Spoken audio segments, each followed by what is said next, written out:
been a former world #1 and winner of 2 Grand Slam singles titles. Would you please take a look at the career of Lleyton Hewitt?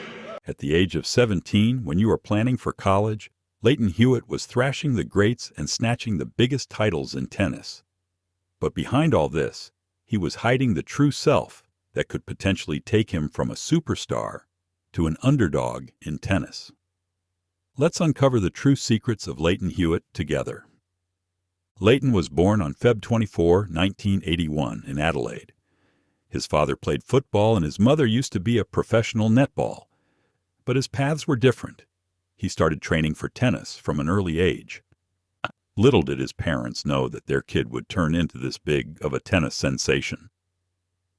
In January 1997, when he made his debut in the Australian Open, he was the youngest ever to be qualified in the history of the tournament. His sheer determination and hard work led him to win his first ATP title in his hometown when he was just 16 years of age. In an age where everyone is figuring out what to study for college, he was this tennis sensation who took everyone by surprise. He won 2 major Grand Slams throughout his amazing career. He became the youngest player at the age of just 20 years old to come at the top of the ATP rankings. He confirmed it wasn't just mere luck by retaining his top ranking for more than 1.5 years. His relentlessness and hard work have made him the best player at the start of the 21st century. His shots made his opponents fearful of him. He was a ruthless competitor who was sending the message that he would do anything to win.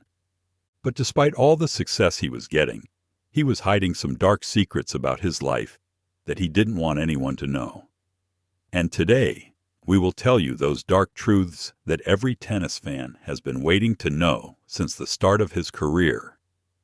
We will be discovering the lives of your favorite tennis players in the coming videos. Make sure to subscribe so you don't miss out on them. We got a glimpse of what Hewitt is like during one of his matches in the U.S. Open in 2001. He was playing James Black, who was an African-American player. Tennis matches are very high stakes, and this can cause intense emotions of anger and frustration if things don't go the way players like them to go. And this is what we saw there as well. He won the first set but lost the second one. He was on track to lose another set as well. When the linesman called him foot-faulted, he accepted it and continued to play. He started to lose more rallies in that set, which made him even frustrated. Anger was started to build up in his mind. But then the linesman, who was black, called him for foot fault again. That frustration of losing the sets and getting fouled made his anger even worse, and he spit all of it on the linesman. He pointed to the linesman and then to his opponent, saying, "Look at him and tell me what the similarity is," Hewitt said. "I want him off the court. I've only been foot-faulted at one end. Look at what he's done." This incident made his fans angry. They started to accuse him of racism and wanted him to apologize for his bad behavior. Despite all the noise, Hewitt defended himself, claiming there was nothing racial said out there. His opponent also chose to forgive me, claiming he might have said something because of the heat of the situation, rather than something that was genuinely racist. But this was not the only time he was accused of something. In 2016, BuzzFeed reported that 15 players in the main draw of the Australian Open were accused of match-fixing, and Hewitt was one of them. Their report suggested that Hewitt had regularly lost matches where betting odds shifted dramatically, and he had potentially fixed those matches. But he again denied those allegations, calling them absurd. He also got support from other players saying that he was far too wealthy to have done anything like that, and so that news also vanished into thin air. Surely he had some bad things going on in life. This is what makes us human. But he was a great superstar tennis who had achieved what many others would dream of. He was a master player, a young prodigy who got fame very early due to his determination and hard work. In 1997, when he qualified for the Australian Open, he was just 15 years old, becoming the youngest ever to play the sport. He didn't win the tournament that year, but in the coming year, he upset Andre Agassi and became the third youngest player to win the ATP singles title. He was a rising sensation, willing to do anything to become the best in this game of high odds. He had reached 22 in the world rankings at the end of 1999. He also had helped Australia win the Davis Cup that year. That year, his paths crossed with Beck Cartwright in a charity match. Though both were teenagers, little did they know she would become his wife. They didn't start dating until 2005. They were just 6 weeks into the process of knowing each other when they finally decided to tie the knot and get married. She was a rising actress and he was a great tennis star. It was a perfect match that made everyone happy. But in 2000, he was just at the beginning when he won 4 singles titles in a calendar year. The year that followed, he reached the peak of his powers. The following year, in 2001, he was at the very peak of his powers.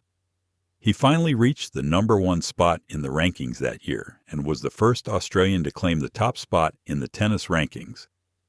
He was the youngest, coming in first position at just 20 years of age. His biggest success that year was finally winning a Grand Slam.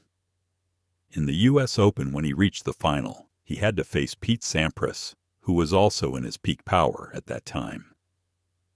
But it did not affect him. Hewitt defeated him by winning 3 straight, giving him no time to breathe. This win was a testament to his wonderful ball-controlling ability. In a world where everyone hates the person who made you lose the final, his opponent couldn't stop him from praising his performance in the final. That year was by far the best year in his career. The following year didn't have a great start, but then he managed to get a 15-match winning streak that helped him to win a few singles titles. He also won his ATP Masters title that year.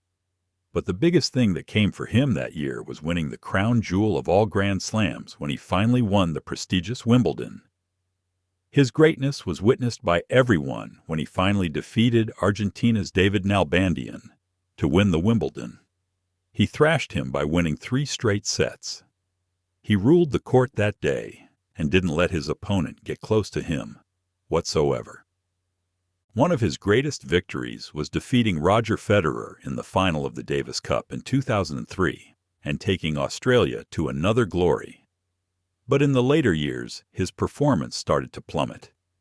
He reached the quarterfinals in the Grand Slams and also the final in Wimbledon, but wasn't able to win any of them. He continued to win a few small titles in later years, but wasn't able to get any major hold-on in the Grand Slams. So in 2016, after putting on the best show, he finally decided to take on retirement. His farewell came on his home soil while playing Australian Open, where he consecutively lost 3 sets in a row. Though he lost that game, the crowd was standing and giving him the applause he deserved for his fantastic career. This moment was bittersweet for his fans who watched him from a young kid to a big superstar. But all the good things must come to an end, just like this video. I have got plenty of more stories about your favorite tennis players, but they will come at the right time. That's why you should hit that subscribe button so you don't miss when that video comes out. In the meantime, tell me in the comments which player would you want to see in the next video.